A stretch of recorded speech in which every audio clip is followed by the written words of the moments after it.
This requires both Michael and Alexandra's signatures for any sale to be valid. Furthermore, he pulled out another document.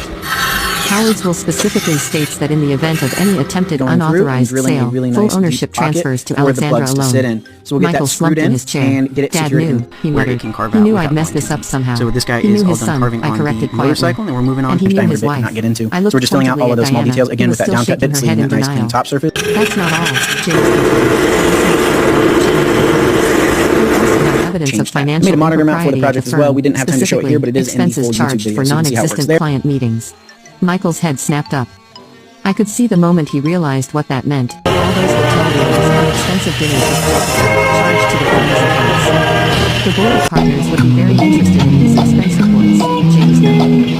Not to mention the ethics committee of the State Bar Association. Who wouldn't? Michael whispered. We're going to make a series of No, I cuts here, wouldn't. just I remove agree. enough Not if you material agree so to that